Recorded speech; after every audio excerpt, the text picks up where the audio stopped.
사랑은 모든 것을 바라며 라는 제목입니다. 세계 여러 나라를 가보면 계절이 있어요. 나라마다 당연히 계절이 있겠죠. 사계절이 이렇게 분명한 나라는 우리나라밖에 없다. 어떤 나라는 여름만 있는 나라가 있고, 어떤 나라는 겨울만 있는 나라가 있고, 또 사계절은 존재하지만 유야미야한 그런 나라들이 있는데, 우리나라는 사계절이 아주 뚜렷하고 분명하고 선명하다.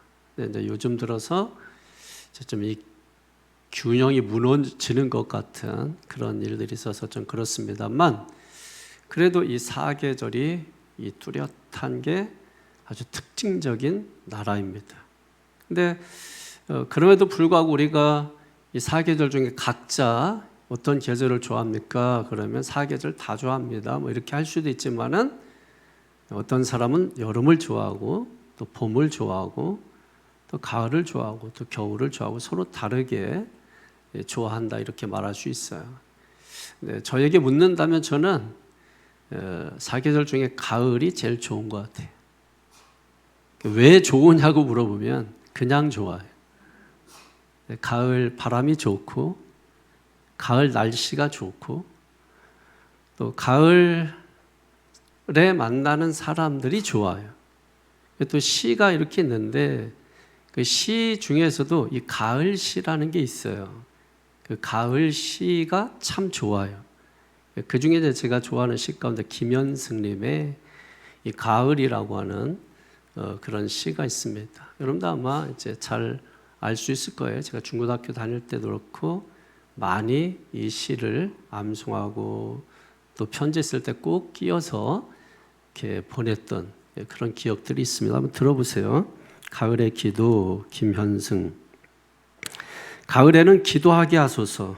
낙엽들이 지는 때를 기다려 내게 주신 겸허한 모국어로 나를 채우소서. 가을에는 사랑하게 하소서. 오직 한 사람을 택하게 하소서. 가장 아름다운 열매를 위하여 이 비옥한 시간을 가꾸게 하소서. 가을에는 홀로 있게 하소서. 나의 영혼 굽이치는 바다와 백합의 골짜기를 지나 마른 나뭇가지 위에 다다른 까마귀 같이 라는 아주 짤막한 3년으로 된 그런 시입니다. 근데 특징이 있죠. 제 1년에서 강조하는 것이 뭐냐면, 가을에는 기도하는 시간을 갖고 싶다, 이렇게 고백을 하고 있는 것이, 가을에는 기도하게 하소서. 내면의 성숙을 위해서 기도하고 싶다는 것이죠. 그 갈망을 가지고 있는 거예요. 이연에서는 사랑의 결실을 맺고 싶다는 거예요. 사랑의 결실을 맺고 싶다. 가을에 이제 가을 시작됐지 않습니까? 이 가을에 사랑의 결실을 많이 맺는 은혜가 있기를 바랍니다. 그리고 3년에서는 홀로 있게 해달라 그랬잖아요. 그래서 가을에 어떤 절대적인 보독의 시간을 갖게 해달라, 이런 마음을 담고 있는 시입니다. 가을뿐만 아니라 언제 들어도 우리 인생 속에 꼭 필요한 시라고 생각을 합니다. 그런데 실제로 제가 가을이 좋다고 하는 것은 바람도 좋고 날씨도 좋고 햇볕도 좋고 하늘도 좋고 가을에 만나는 사람들도 좋고, 그래서 좋은 것도 있지만은 제가 정말로 가을이 좋은 이유가 있어요. 가을이 제가 좋은 이유는, 다른 계절에 비해서 가을이 되면 이상하게 기도를 해도 하나님의 소리가, 하나님의 음성이 잘 들리는 것 같아요. 서재에 앉아서 기도하고 또 성경을 보고 말씀을 준비하고, 그러다가 가만히 의자에 이렇게 앉아 있으면 하나님의 음성이 선명하게 들리는 것 같아요. 그리고 창문을 통해서 이렇게 밖을 내다보며 나무들을 이렇게 바라볼 때 하나님의 나타나심이 그 모든 자연 만물 속에 더 선명하고 뚜렷하고 분명하게 어느 계절보다도 더 잘 나타난다라고 하는 것을 볼 수가 있어요. 그래서 가을에 여행들을 많이 가고 산으로 가고 자연을 많이 바라보게 되는 거지요. 그래서 거기에서 선명하게 드러난 하나님의 모습을 바라보게 되는 것이에요. 그리고 또 하나님의 말씀이 가을에 여름에도 공부하고 다른 계절에 공부하잖아요. 그런데 가을에 공부하면 그 말씀이 더 심오하고 더 깊고 그 말씀이 보다 더 선명하게 다가오게 되는 것을 느낄 수가 있습니다. 그래서 제가 가을이 좋은 이유는 독서의 계절 이런 것도 있지만은 하나님이 더 선명하게 보여서 하나님의 마음이 더 선명하게 보여서 하나님의 생각이 더 선명하게 보여서 하나님의 뜻이 더 선명하게 보여서 그래서 가을이 좋은 이유가 있습니다. 제가 이 선명하다는 말을 여러분에게 반복해서 했는데 이 선명하다라고 하는 이 개념을 예수 믿는 사람들은 좀 분명히 할 필요가 있습니다. 선명한 게 뭐냐? 선명하게 보인다. 그러니까 선명하다라는 말을 우리가 자주 사용을 합니다. 근데 그 뜻을 알고 우리가 사용하는 사람들은 많이 없는 것 같아요. 우리는 보통 선명하다라고 말할 때 눈으로 보고 또 내 귀로 듣고 그리고 내 손으로 만져서 느껴지는 것을 선명하다. 왜냐하면 내가 직접 보았기 때문에 직접 들었기 때문에 선명하게 보고 선명하게 듣고 선명하게 내가 느낄 수 있었다. 선명하게 만질 수 있었다. 그래서 선명한 것이다. 이렇게 생각하는 사람인데 그것은 선명한 것이 결코 아니라고 하는 것을 오늘 말씀을 통해서 여러분 들어보면 알 수 있습니다. 그래서 여러분 창세기 13장을 한번 다 펼쳐보세요. 성경에 창세기 13장을 펼쳐보십시오.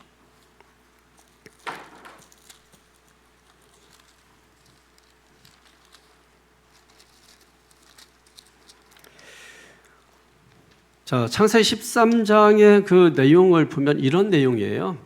아브라함과 조카 롯이 한 곳에 머물러 살면서 각자마다 양들, 가축들 이런 양떼들이 이렇게 많이 늘어나기 시작한 거예요. 종들도 많이 늘어나고, 그러니까 재산이 많이 증식이 된 거예요.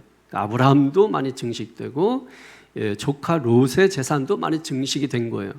자, 그러다 보니까 우물이 필요하잖아요. 근데 광야에서 사막에서 우물 구하기가 굉장히 힘든 거죠. 생명과 같은 것이잖아요. 근데 서로 이 목자들이 서로 어떤 지역을 차지하기 위해서 그 우물 때문에 자주 다투는 일이 일어난 거예요. 그래서 아브라함이 생각할 때 좀 좋아 보이지 않은 겁니다. 그래서 마음에 심각하게 좀 고민이 생겼어요. 그래서 이 아브라함에게 이 조카 롯은 사실은 이 자식과 같은 거잖아요. 그러면 아브라함에겐 아직 자식이 없고, 그러니까 조카이지만은 이 자식과 같은 그 마음이 있는 거지요. 그래서 조카 롯을 불러가지고 이렇게 말했습니다. 너희 목자들과 내 목자들이 서로 다투는 게 선하지 않다, 좀 좋지가 않다. 그 마음이 좀 불편하다. 그러니까 우리가 서로 이제 갈라서자. 갈라서는데 네가 먼저 선택을 해라. 네가 먼저 좋은 곳을 선택하고, 네가 좌하면 나는 우하고, 네가 우하면 나는 좌할 것이다. 한마디로 말하면 네가 선택하고 남은 나머지를 내가 가질 것이다. 그래서 우선 선택권을 롯에게 주었어요. 자, 거기까지 설명 들으시고 10절을 한번 다 같이 보세요. 10절에 시작.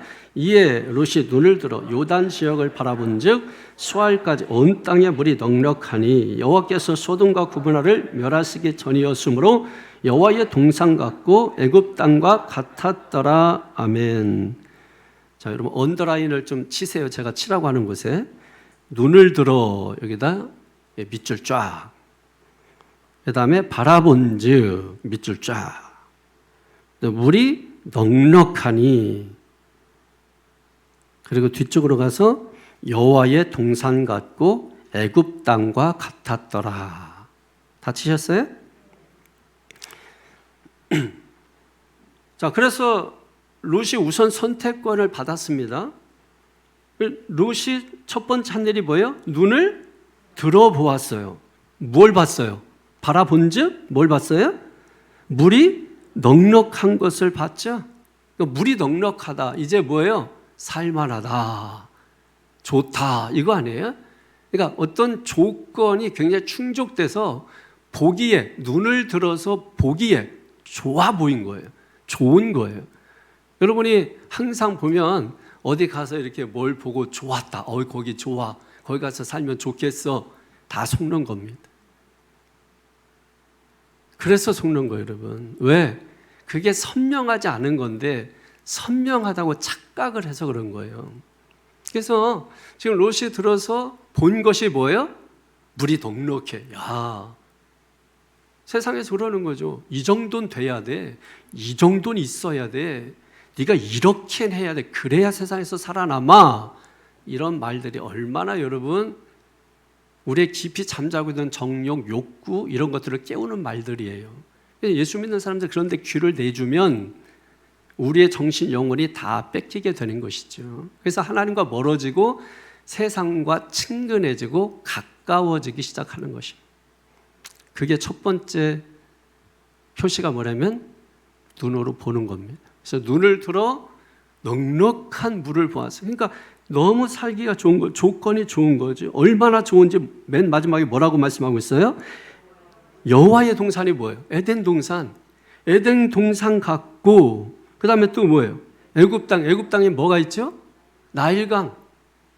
1년 동안 물이 마르지 않는 그 나일강이 있단 말이에요. 성경에도 보면 가뭄이 들면 사람들이 다 어디로 가요? 애굽으로 내려가잖아요. 왜? 물이 마르지 않는 곳이란 말이에요. 그러니까 에덴 동산 같고 여호와의 동산 같고 그 다음에 뭐예요?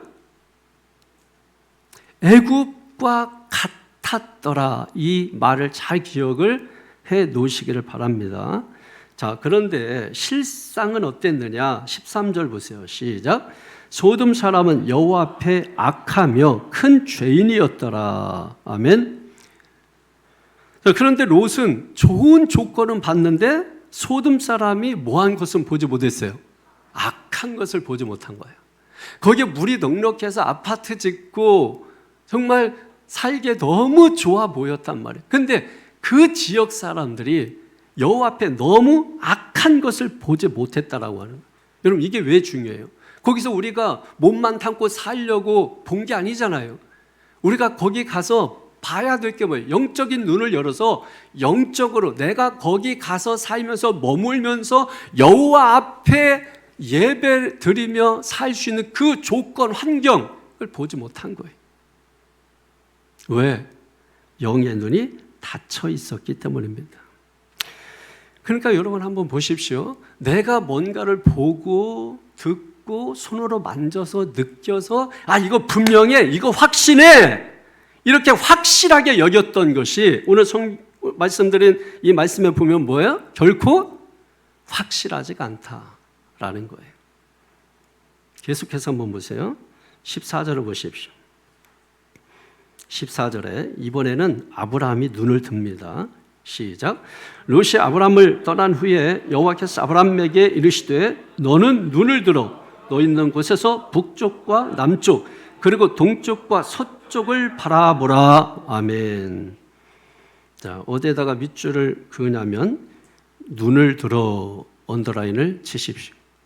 그리고 맨 마지막에 바라보라에 밑줄 쫙 해놓으십시오. 자, 앞을 보십시오. 롯도 눈을 들었죠? 아브라함도 눈을 들었어요. 근데 여기서 차이점이 뭐냐면 롯은 자신이 들었고 아브라함은 뭐예요? 누가 들으라고 그랬어요? 하나님께서 들으라고 한 거예요. 그러니까 롯은 똑같이 눈을 들었는데 자신이 들고 아브라함은 하나님이 들게 했다는 겁니다. 하나님이 눈을 들게 했다. 이게 무엇을 의미하는 거예요? 눈을 들게 했다는 게 어떤 걸 의미하는 것입니까? 하나님이 내 인생을 들었다 이런 뜻이거든요. 하나님이 내 인생을 이끄신다 이런 뜻이거든요. 왜냐하면 본 것을 사람들은 따라가거든요.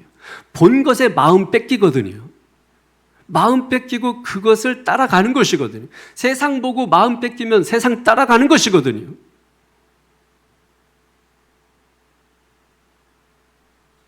롯은 자기가 본 것을 따라갔어요.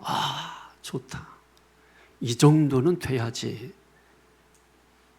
근데 그 지역 사람들이 악한 것을 생각하지를 못한 거예요. 보지를 못한 거예요. 그런데 아브라함은 그렇지 않습니다. 자신이 들고 싶어서 든 게 아니고 하나님이 들어, 그래서 네 하고서 들은 거예요.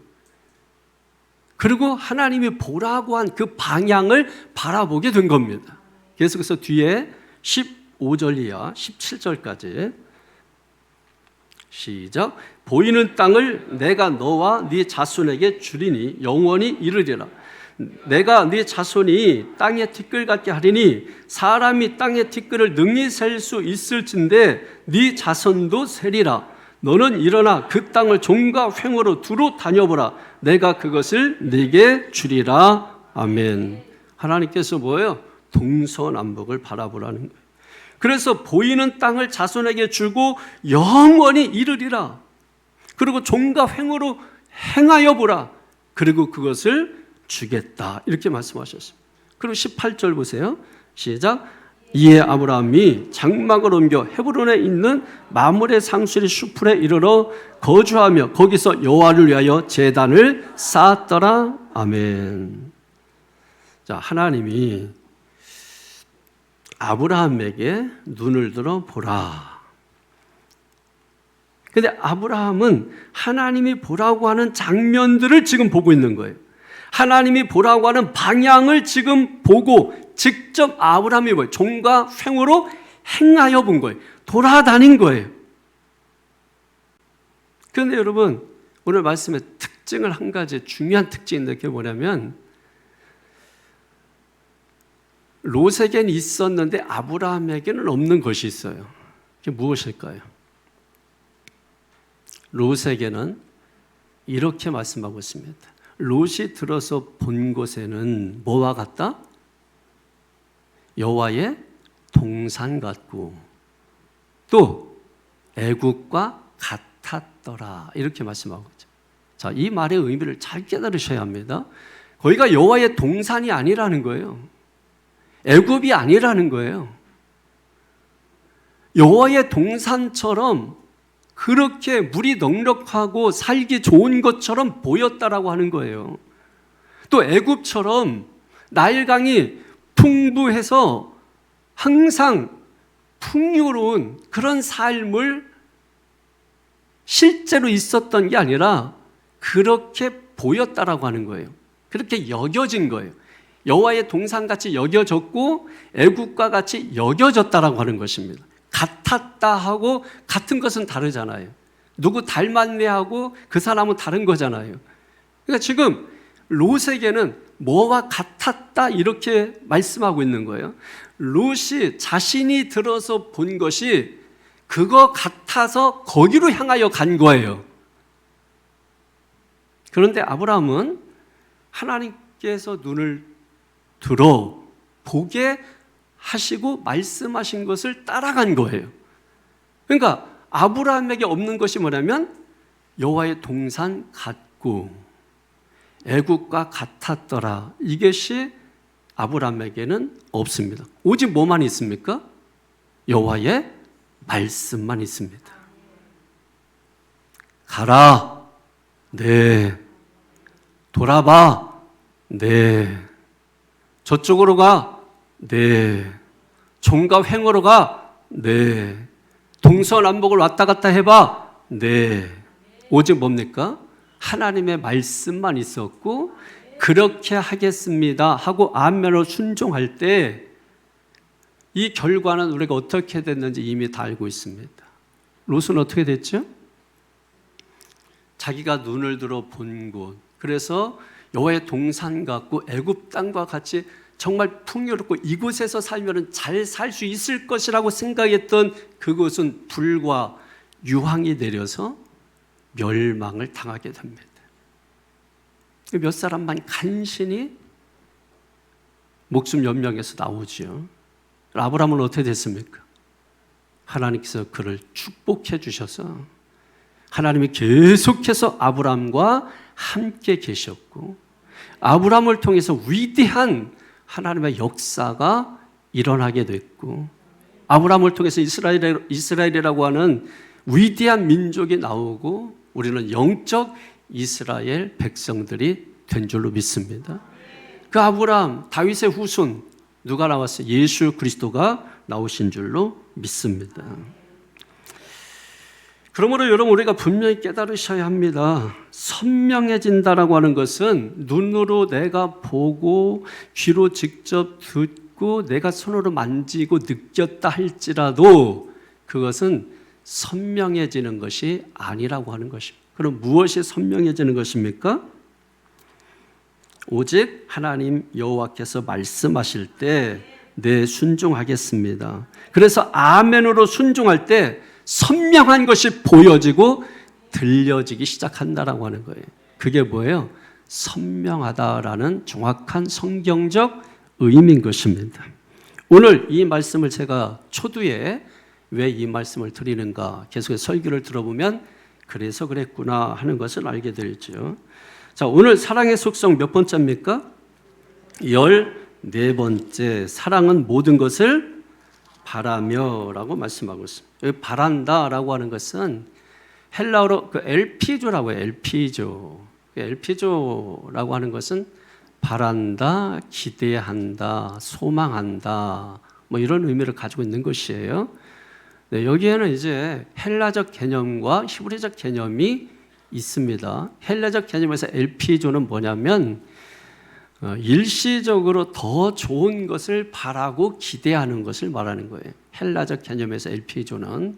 근데 히브리적 개념에서의 엘피조는 무엇이에요? 다시 말해서 우리 예수 믿는 사람들이 따르고 바라봐야 될 그 개념을 말하는 거죠. 그것은 완전한 엘피조, 완전한 소망, 또 영원한 소망을 의미하는 것이죠.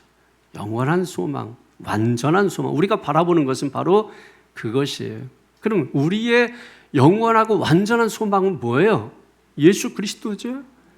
그리고 우리가 영원히 그러므로 바라보아야 할 것은 우리의 완전하고 영원한 소망이신 예수 그리스도이십니다. 그 예수 그리스도, 그분을 바라보고 기대하고 엘피조예요. 그런데 여기에는 두 가지 갈래길이 있다는 거예요. 하나는 사람을 향한 엘피조가 있고 하나님을 향한 엘피조가 있습니다. 우선 첫 번째 사랑은 사람을 향하여 모든 것을 바라고 기대하는 엘피조입니다. 사랑은 뭐 하는 것이에요? 기대하는 것입니다. 그러니까 기대하는 것과 사랑은 뭐가 있어요? 연관 관계가 있는 거예요. 그런데 기대하는데 중간에 포기하는 게 아니라 끝까지 기대하는 것을 말하는 것입니다. 이게 사랑이에요. 이 사랑을 포기한 걸 우리는 실망이라고 하고 이 실망이 더 발전하면 미움이 되는 겁니다. 그래서 미움도 사랑이다 이런 말을 하는 거죠. 사랑하기 때문에 실망도 한다 이런 말이에요. 이게 다 뭐예요? 사랑이기 때문에 그런 겁니다. 그러니까 미움도 사랑이고 실망하는 것도 사랑이라고 하는 거예요. 사랑하기 때문에 그런 일이 일어난다라고 하는 거예요. 그런데 문제는 뭐냐면 기대와 소망을 포기한 빗나간 사랑, 그리고 미움도 사랑의 그 뿌리를 두고 있기 때문에 왜곡된 사랑이라고 말할 수밖에 없다라는 거예요. 그래서 요즘 남녀들 사이에서 변질되고 잘못된 그런 사랑의 이름으로 끔찍한 일들이 일어나잖아요. 이런 것들이 바로 변질되고 왜곡되고 빗나가고 잘못된 사랑 때문에 그런 일이 일어난다라고 하는 거예요. 자, 그래서 궁금한 게 뭐냐면 교회에서 그렇게 사랑의 속성 또 하나님의 사랑 그렇게 말하는데 교회에는 도대체 눈 씻고 찾아봐도 여기가 사랑입니다. 사랑의 원자탄이라고 말할 수 있는 그런 모습은 보이지 않고 교회 갔다 와서 상처받고 눈물 흘리고 고통당하고 누구한테 괜히 교회 가지 않았으면 듣지도 않을 말을 교회 가서 듣고 누가 갑질하고 뭐 이런 것들이 수도 없이 막 쑤셔대고 이런 일들이 교회 안에서 일어난단 말이에요. 왜 교회 안에서 사랑을 그렇게 주창하고 사랑을 설교하고 사랑의 하나님이라고 말하면서 도대체 누가 그 사랑을 경험하고 그 사랑을 체득하고 느껴야 되는데 왜 그게 없느냐는 거예요. 궁금하지 않으세요? 오히려 실망하고 오히려 상처받고 오히려 낙심하고 절망하고. 왜 그럴까요? 여러분, 저는 저 멀리 있는 사람 때문에 저는 마음에 상처받거나 낙심되는 일은 결코 없습니다.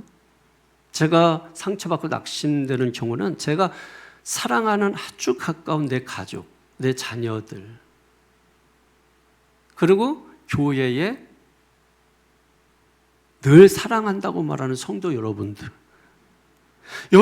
때문에 잠 못 자고, 여러분들 때문에 속상하고, 여러분들 때문에 상처받고, 또 내 사랑하는 눈에 넣어도 아프지 않는 그 자식들 때문에 힘들어하고 상처받지. 저 멀리 산 건너, 강 건너, 물 건너 거기 있는 사람들은 저는 아무 무관해, 아무 상관이 없어요. 지금 여러분, 어떤 나라는 한 도시가 불에 다 타서 1000명 이상이 실종되고 몇백 명 이상이 목숨을 잃고, 그런데도 불구하고 뭐예요? 안타깝긴 하지만은 내 마음이 막 그렇게 속상하거나 내 마음이 그렇게 상하거나 그런 게 없어요. 근데 이상하게 눈을 돌려서 내 주변, 내 가까운, 그래서 그 사람들의 행동, 그 사람의 말, 그 사람의 손짓, 이런 거 하나하나 이렇게 바라볼 때 그 가까운 사람들 때문에, 그 사랑하는 사람 때문에 상처받고 실망하고 낙심도 한다라는 것을 깨달았어요. 왜 교회가, 왜 상처투성이냐? 왜 교회가 실망하고 에이, 이럴 바에 교회 안 다니지, 이런 말들이 나올 수밖에 없느냐라고 하는 거예요. 그것은 사랑입니다. 사랑 때문이라는 거예요. 사랑하기 때문에 실망도 하는 거고, 사랑하기 때문에 미움도 있는 것이고, 사랑하기 때문에 상처가 있는 것이고. 그래서 우리가 자식을 사랑할 때 그 부모의 심정은, 그 부모의 마음은 상처, 고통, 아픔인 거죠. 자식들이 그 부모의 고통, 상처, 아픔, 그걸 어느 순간에 깨달을 때 그 자식이 성장하고, 그 성장한 거 바라보면서 부모는 뭐예요? 그동안의 그 아픔, 상처, 고통은 한순간에 싹 사라지는 거예요. 왜? 가족이니까, 사랑하니까. 교회에서 왜 상처가 있냐고요? 왜 교회에서 미움이 있냐고? 왜 교회에서 삿대질을 하냐고요? 예, 여러분, 영문도 모르고 이유도 모르고 나와 무관하게 살고 있는 사람들에게는 우리가 삿대질할 이유가 없겠죠. 가장 가까운 사람들에게 그런 일이 있다라는 거예요. 왜? 사랑하니까. 이해되십니까? 이거 이해하지 못하면 주님이 왜 날 사랑하시는지, 주님이 왜 날 사랑하시는지 이해 못합니다. 이게 이해돼야, 그래서 주님이시구나, 그래서 하나님이시구나, 그래서 사랑이구나, 이 세상에 많은 사람이 있지만 나 하나밖에 없는 것처럼 그래서 주님이 사랑하시는 사랑이시구나, 그 사랑을 가지고 십자가에서 자신이 가지고 있는 그 분노 다 쏟아내시고 나를 향하여 그 얼굴을 드실 때는 오직 사랑의 그 모습, 그 사랑의 품으로 우리를 안아주시는 그 사랑, 어떻게 알 거예요?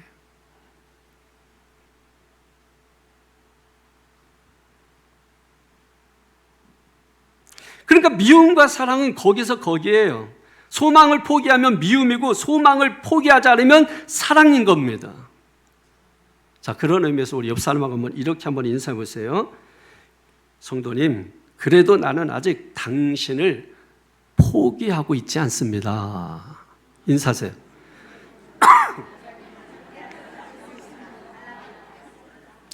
그래도 나는 아직 당신을 포기하지 않습니다. 정말 어떤 때는 여러분, 끝내고 싶은 게 한두 번이 나요. 관계 끊어버리고 싶고, 어떤 때는 그냥 확 그냥 던져버리고 싶고, 여러분 그럴 때가 한두 번이 아니잖아요. 그런데도 불구하고 우리가 참 끈질기게 기다리고 또 기다리고. 왜 그래요? 좋아지겠지, 달라지겠지, 언젠간 변하겠지, 그럼 그 마음이 있어서 그런 거 아니에요? 그래서 기다려주고 기다려주는 거. 그게 뭐예요? 사랑이라는 거예요. 사랑. 그게 없으면 뭐라는 거예요? 미움이라는 거예요. 그런데 미움도 사랑의 뿌리를 받고 있기 때문에 사랑이라는 거예요. 그런데 그 소망을 잃어버리면 그 사랑이 왜곡되고 잘못된 사랑이 돼서 관계를 파괴하고 만다라고 하는 것이죠, 여러분. 그래서 사랑과 가장 거리가 먼 개념이 뭐냐면 무관심이에요, 무관심.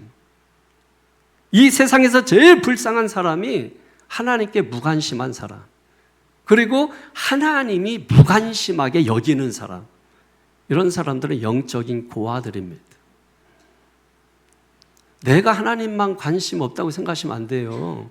하나님도 그런 여러분에게 관심이 없다는 걸 아셔야 돼요. 우리가 너무나 그래서 여러분이 보는 게 선명하지 않다는 거예요. 그 선명하지 않은 것을 따라가니까 마침내 불과 유황이 우리 인생과 삶에 내릴 수밖에 없는 거죠. 그래서 오늘 말씀하실 때 아멘, 순종하고 예, 그렇게 하겠습니다 할 때 그 말씀이 선명해져서 그 말씀을 따라가는 인생은 그 종국이 아브라함처럼 하나님이 함께하는 인생 되고 하나님이 포기하지 않는 인생 되는 것이라는 거죠. 마침내 복을 받는 그런 인생이 된다라고 하는 거예요. 불분명한 것, 희미한 것 따라가면 희미해집니다. 그런데 선명한 것 따라가면 갈수록 뭐예요? 더 선명해지는 거예요. 더 분명해지고 더 명확해지는 것이죠, 여러분.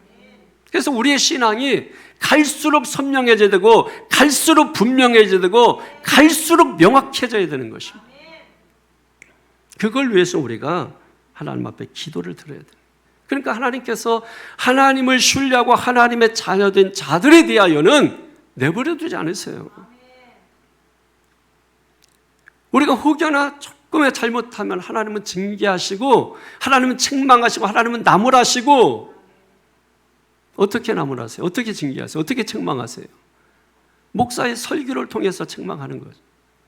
그리고 믿는 성도들을 통해서, 동역자들을 통해서 여러분 책망하는 것이고, 그래도 말을 듣지 않는다면 우리가 손으로 하는 일들을 잠시 안 되게 하거나, 우리가 가지고 있는 건강 믿고 사는 것, 그래서 잠시 건강을 좀 문제가 일어나게 허락하거나, 이런 것들을 통해서 뭐예요? 그래서 깨닫는 거지. 그 순간에 아하, 내가 그래서 그랬구나 하고 깨닫는 순간에 모든 게 다시 뭐예요? 회복되는 거죠. 그럼 자녀가 어떤 잘못을 했을 때 너 며칠 동안 뭐 하지 마 하고서 어떤 유효기간이 있잖아요. 근데 그 자녀가 깨닫고 그 기간에 반성하고 뉘우치면 그 기간이 되면 어떻게 됩니까? 그 부모의 마음이 다 풀리는 거죠. 하나님께서도 마찬가지예요. 저와 여러분에게 어떤 유효기간이 있습니다. 그 기간까지, 그 기간이 채워질 때까지는 우리는 끊임없이 회개하고 반성해야 돼요. 그런데 그것이 다 채워지면 어떻게 됩니까? 그 이전에 아무 일도 없었던 것처럼 기가 막히죠. 이게 부모 자식 간의 관계예요, 여러분. 자식이 속삭인 거 전부 기록해놓고 여러분 살면 어떻게 살아요, 그거. 근데 그렇게 속사고 어제까지만 해도 너 때문에 내가 죽겠다, 너 낳고서 내가 미역국을 먹고 잘 먹었다고 내가 나를 그냥 저주하고 싶다. 여러분 그렇게 말하다가도 그 다음날 자식이 좀 밥 한 상 차려오고 또 뭐라도 통닭이라도 하나 사들고 오면은 너 때문에 산다 이러면 그러면서 여러분 그 어제 그렇게 끔찍했던 현실은 어디 갔나 온데간데 없어지고, 그죠? 하나님께서 그래서 우리를 자녀 삼으신 거예요. 그래서 하나님을 우리가 감히 뭐예요? 아버지라고 부르는 거야.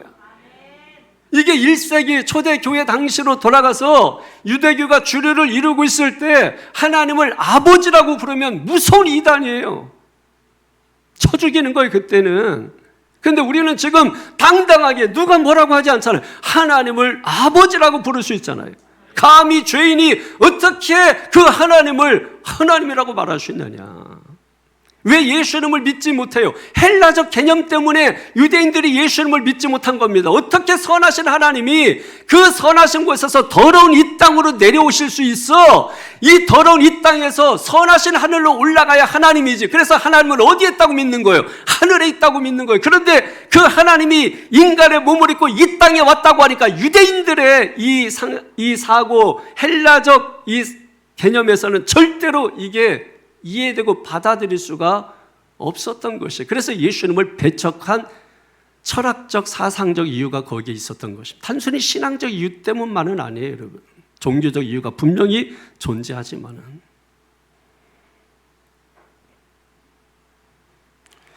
사랑하는 성도 여러분, 기억하십시오. 다른 사람 다 포기해도 하나님은 우리의 자녀 삼아 주셨잖아요. 내가 비록 실수하고 넘어지고 자빠진다 할지라도 하나님은 절대로 우리를 포기하지 아니하시고 끝까지 우리를 사랑하시고 기대하시고 바라시고 소망하시고 엘피조하신다는 것입니다. 그러므로 뭐야? 낙심하지 마시라는 것입니다. 엘피조 두 갈래 가운데 두 번째 사랑은 하나님을 향하여 모든 것을 바라고 기대하는 겁니다. 여러분, 이 사랑은 하나님의 선하심을 믿는 믿음에서 나오는 것이고 하나님을 사랑하는 마음에서 나오는 것이에요. 이 사랑은 최악의 상황 속에서도 우리에게 최선의 좋은 것을 주실 것을 믿는 겁니다. 한마디로 말하면 하나님이 하시면 이루신다는 믿음이에요. 하나님이 하시면 이루신다. 여러분, 옆 사람 인사하십시다. 하나님이 하시면 됩니다. 인사하시기 바랍니다. 여러분, 이 시대는 불확실성의 시대라고 하죠. 믿을 사람 없고 믿을 게 없는 시대라고 하는 거예요. 뭔가 뭐든지 다 불확실하다 이거예요. 내가 어딘가 투자할 때 분명히 확신을 하고서 투자하는 거 아닙니까? 그게 선명하다고 생각하는 거예요, 사람들은. 특별히 전문가라고 하는 사람이 조언해 주면 거기에 온통 마음 뺏기잖아요. 누가 전문가가, 주식 전문가가 얘기했다. 그래서 거기에다가 과감하게 온 재산 다 투자해가지고 그래서 한 번에 다 날려버리는 아주 신비로운 여러분 그런 게 있잖아요. 왜 그래요? 확신한 거예요, 자기가. 오늘 말씀 들으신 분들은 그거 선명한 거 아니구나. 내가 눈을 든 거구나. 하나님이 들으라고 해서 든 게 아니구나. 말씀 따라간 게 아니구나. 내 생각 따라, 세상 따라, 유행 따라 내 마음속 깊은 곳에 있는 그 생각 따라간 것이구나. 이것을 깨달아 알아차리기를 주의 이름으로 축원합니다. 그래서 여러분, 이 시대에 우리가 믿음으로 산다고 할 때 여러분 확실해야 합니다. 선명해야 합니다. 뭐가 선명해야 돼요? 하나님 말씀이 선명해야 합니다. 확실해야 합니다. 분명해야 합니다. 선명해야 바라볼 수가 있어요. 선명해야 믿을 수가 있어요. 하나님이 말씀하신 것이 선명해야, 하나님의 생각이 선명해야, 하나님의 뜻이 선명해야. 그렇지 않으면 하나님의 말씀, 하나님의 생각, 하나님의 뜻, 이 모든 것들은 그냥 관념이 되고 개념이 되고 공념불이 되고 마는 것이에요. 그러니까 많은 사람들이 하나님을 믿는다고 말하면서, 하나님을 말하면서, 성경을 말하면서 하나님 하신다고 하면서 다 자기가 하잖아요. 하나님께 내어 맡기는 게 믿음이라고 말하면서 내어 맡기지 못하고 다 자기가 나서서 자기 방식으로 전부 하고 있지 않습니까?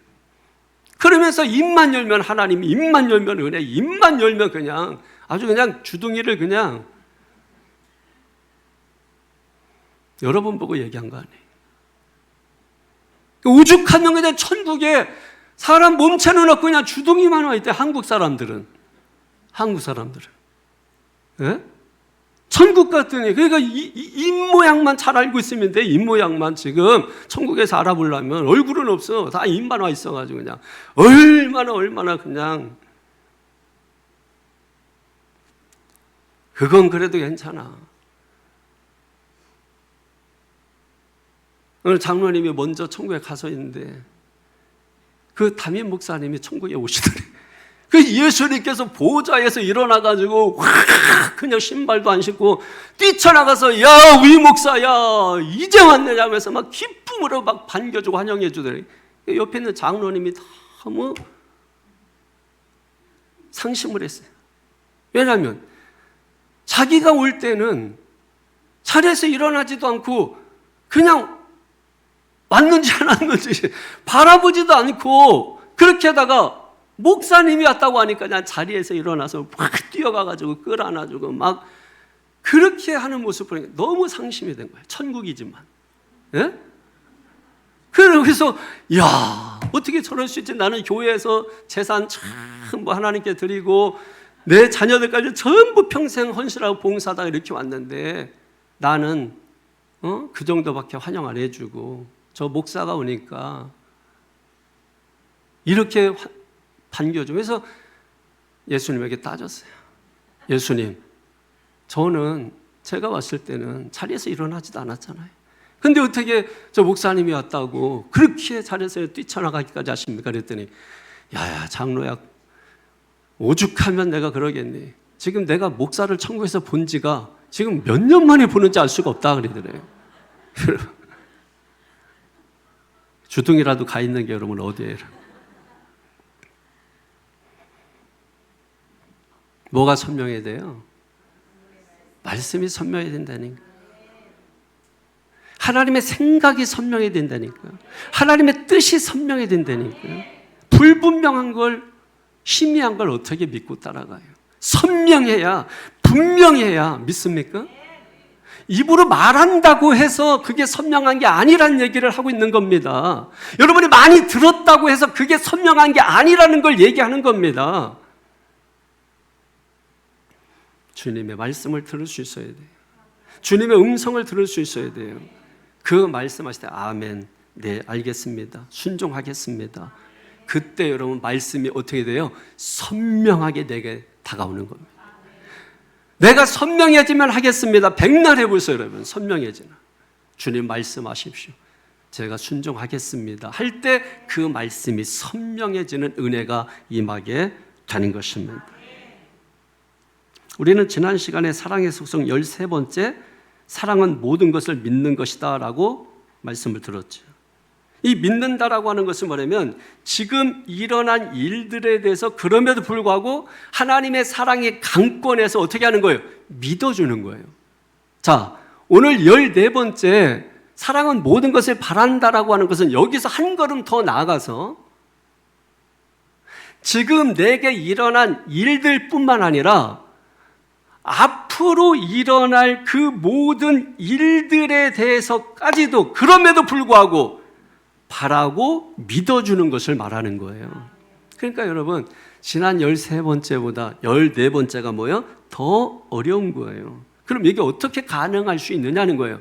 지난주도 어려운데 이번 주 더 어려운데 어떻게 더 어려운 거를 우리가 가능하게 할 수 있느냐? 그래서 하나님의 말씀이 우리에게 선명하게 다가오는 사람들에게는 그게 가능하다라고 하는 것입니다. 그래서 말씀하는 거고 말씀이 없이는 우리가 결코 하나님의 나라 볼 수 없어요. 무엇으로 봐? 희미하죠 하나님의 나라가. 보긴 보는데 희미해. 그러니까 뭐예요? 온통 나를 드리지 못하는 거예요. 내 힘으로 하는 거예요. 하나님을 말하면서 여전히 내가 하는 것이에요. 거기에 여러분 하나님의 역사는 없는 거죠. 자기가 해놓고 하나님의 역사라고 우기는 사람들 수두룩하거든요. 하나님의 역사는 그렇게 이루어지는 게 아니에요. 가만히 있어, 내가 할게. 말 뒷바꿈치 힘줄 끊어버려, 내가 할게. 숫자 너무 많아, 줄여, 내가 할게. 근데 우리는 뭐예요? 하나님 묶어두고 우리가 다 나서서 하는 거예요. 그리고 자기가 해놓고 하나님이 하셨다, 하나님의 이름으로 했다는 거예요. 이게 얼마나 하나님을 오해하고 심지어 여러분 하나님을 모독하고 있는 거예요. 우리가 믿는 하나님은 그런 내가 만들어 놓은 하나님을 믿는 것이 결코 아니라고 하는 것을 깨닫기를 바랍니다. 여러분 자녀들이 잘못을 하면 어때요? 그 부모 가서 싹싹 빌죠. 뭐 경찰서라도 붙잡혀갔다 그러면은 막 그냥 싹싹 비는 거예요. 싹싹 비. 그 본인이 잘못한 것처럼 막 무릎 꿇고 죄송하다 막 울면서 매달립니다.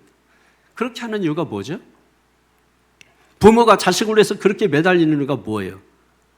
자식을 사랑하니까. 왜? 그 자식 그래도 믿으니까. 그러므로 모든 것을 믿는다라고 하는 것은 뭐냐면 모든 것을 바란다, 믿는다라고 하는 것은 부모님의 마음으로 사랑하니까 믿어주는 거예요. 부모님의 마음으로. 그 마음이 우리에게 있느냐가 중요한 거예요. 우리가 하나님의 마음을 직접적으로 경험하지 못하잖아요. 그러니까 부모님의 마음을 통해서 하나님의 마음을 보잖아요. 근데 그 하나님의 마음이 선명하게 어느 순간에 내게 와진단 말이에요. 그 자식으로 해서 내가 무릎 꿇고 빌다가 보니까 하나님의 마음이 내게 와지는 거예요. 선명해지는 것이. 그 마음이 와진 사람은 13번째가 어렵지만 14번째는 더 어렵지만 그걸 가능하게 할 수 있는 그 힘이 하나님으로부터 주어진다라는 거예요. 결론적으로 보면 우리가 바라고 소망하고 기대하고 믿어준다고 할 때 두 가지 상황이 있습니다. 우선 첫 번째 상황은 뭐냐면 또 속고 속아주는 거예요. 또 속고 속아주는 거예요. 그럼 바라고 기대할 때 속고 속아주는 거예요. 여러분, 누구는 볼 줄 모르겠어요. 속아주는 거죠. 자식들은 부모가 속아주고 있는지 몰라. 제가 중학교 다니고 막 이렇게 할 때 사실은 몇 번 삥땅을 쳤거든요. 참고서 산다고 하고 안 사고 내가 그거 인마이 포켓하고 짜장면 사 먹고 그렇게 했거든요. 그리고 또 사진 인화한다고 교회에서 또 하고 그래서 2, 3만 원 받아가지고 짜장면 사 먹고 그렇게 했단 말이에요. 어디 뭐 여행 갈 때 2만 원 내라고 했는데 3만 원 내라고 했다고 하고 만 원 떼서 짜장면 사 먹고 그렇게 했단 말이에요. 그 얼마나 쾌감 있고 얼마나 좋은지. 그냥 막 좋아가지고 그래서 또 엄마한테 가지고서 또 엄마 또 하고 이제 또 제가 이번에 또 등록금을 또 내야 되는데 아직 때가 안 됐는데 등록금 내야 된다 그래서 그때 등록금이 한 좀 몇만 원 되고 뭐 이랬어요. 그래서 그것도 살짝 해서 짜장면 사 먹고 또 이렇게 했어요. 한참 지났어요. 고등학교 그리고 대학교 지나고 그러나서 이제 제가 어느 날인가 집에를 가서 이제 엄마하고 얘기할 기회가 돼서 이제 옛날 얘기를 하게 됐어요. 엄마, 죄송해요. 제가 학교 다닐 때 많이 속였어요. 그때는 막 웃어요. 그걸 모르겠냐? 네가 속이는 거 다 알고 속아 넘어준 거지 라고 말하는 거예요. 속아 넘어가 준 거지. 그죠? 여러분 지금도 마찬가지예요. 여러분 자녀들이 어쩌고저쩌고 해도 속아 넘어가 주는 거죠. 근데 우리가 믿었는데 기대했는데 바랬는데 LPG 했는데 바란 게 있잖아요. 믿은 게 있잖아요. 그때 여러분 그대로 행동하지 않고 행하지 않으면 우리 마음속은 어떤 마음이 옵니까? 상처, 또 아픔, 고통 이런 게 올 수 있죠. 왜? 믿었는데. 왜 기대했는데. 자, 그랬을 때 어떻게 돼요? 그럴지라도 또 속아 넘어가지고 이제 다음부터 그런 일 없을게요. 잘할게요. 또 속아 넘어가 주고 또 기다려주고 또 바라보고 그럴수록 우리에게는 뭐가 온다고요? 상처, 아픔, 그 고통. 그러니까 사랑에는 뭐가 있다고요? 그냥 사랑이라고 하는 게 뭐 소프트하고 여러분 뭐 달콤하고 이거 사랑 모르는 거예요. 사랑하는 순간부터 아픈 거예요. 고통스러운 거 힘든 거예요. 사랑하면 막 좋을 줄 알았다. 이거 다 사기예요, 여러분. 거짓말이에요, 여러분. 사랑을 모르는 거예요, 여러분. 수박 거달기씩만 아는 거예요. 진짜 사랑하면 고통 있는 거예요. 아픔 있는 거예요. 상처가 있는 것이. 그럼에도 불구하고 뭐예요? 또 속아 넘어가 주는 거예요. 또 기다려 주는 거예요. 또 바라는 거예요. 이것만 있으면 어떻게 살겠어요? 두 번째 무엇이냐면 그렇게 해서 바라고 잡아줬더니 어느 순간에 그 자녀가 하나님 앞에 온전하게 서게 되는 때가 오게 된다라고 하는 것이에요. 자, 그런데 또 여기서 너무 또 낭만적으로 생각하면 안 되니까 이게 쉽게 이루어지지는 않는다라고 하는 것입니다. 쉽게 이루어지지는 않는다라고 하는 거예요. 그런데 내가 그 자녀를 그렇게 속아주고 또 기다려준 이유가 뭐예요? 그 자녀를 믿으니까. 그 믿는 이유가 뭐예요? 그 자녀를 사랑하니까. 하나님께서도 오늘 저와 여러분을 그렇게 대하신다고 생각이 안 드십니까? 오늘 우리가 하나님을 얼마나 많이 속이나요? 하나님을 얼마나 많이 속고 속이고, 그리고 반면에 우리가 속였다고 생각하지만 사실은 엄밀하게 말하면 하나님이 속아줬기 때문에 또 속일 수 있는 거지. 부모님이 속아줬기 때문에 부모님을 또 속일 수 있는 거지. 첫 번째 속이려고 하는데 부모님이 형사처럼 잡아내면 그 다음부터 속이지 못하는데, 부모님이 알고 속아 넘어졌기 때문에 저놈이 언젠가는 속인 거 다 갚겠지, 언젠간 10배, 30배, 60배, 100배로 갚겠지 해가지고 속아 넘어가 준 거죠. 그래서 우리가 계속 속인 거지, 우리가 속인 게 아니고 속아 넘어가 준 거죠. 그러니 그때마다 하나님 마음이 얼마나 아프겠어요. 저 목사라는 놈이, 저 장로라는 사람이, 성도라는 사람이. 그래, 하나님 그때마다 아픔, 상처, 고통, 여러분 그 마음 가운데 가지고 있는 것이죠. 어느 날 우리가 만나자고 약속이 왔어요. 하나님께서 우리를 만나기 위해서 하나님 형체로 올 수 없잖아요. 인간의 몸을 입고 오신 것입니다. 그런데 막 그 아픔, 상처, 이 분노가 마음에 가득하게 하나님 마음속에 있어요. 얼마나 속았는지. 그래, 직접 너를 만나면 내가 너를 죽일 것 같아. 그래서 십자가, 골고다 산상의 십자가, 거기서 하나님의 분노, 진노, 상처, 아픈 걸 다 쏟아내시고, 거기에다가 전부 다 쏟아내시고, 오죽했으면 하늘이 캄캄해지고 온 세상이 캄캄해지고 휘장이 위에서 아래로 찢어지고 하늘문이 갈라지고 열려지는 이런 일들이 일어나. 그 다음에 다 쏟아내고 돌아서서 오직 사랑의 품으로, 사랑의 그 가슴으로 탕자가 그 집골로 돌아오는데도 불구하고 그 품으로 맞아주시는 거예요. 그 사랑 안에 그보다 더 큰 사랑이 어디 있어요? 내가 잘해서, 내가 사랑받을 만해서 그래서 사랑하는 건 누구 못해요. 아니, 잘한 사람 상 주는 거 그거 누구 못해요, 여러분. 그런데 꼴찌했어요. 성적을 받아오는데 전부 그냥 빵점인데 하나만 딱 10점 나온. 이것도 체육. 야, 통닭 먹자 오늘. 다 빵점인데 얘가 10점 하나 맞았네. 가능성 있다. 그렇게 하고 여러분 통닭 시켜 먹으면 진짜 사랑이죠, 그죠?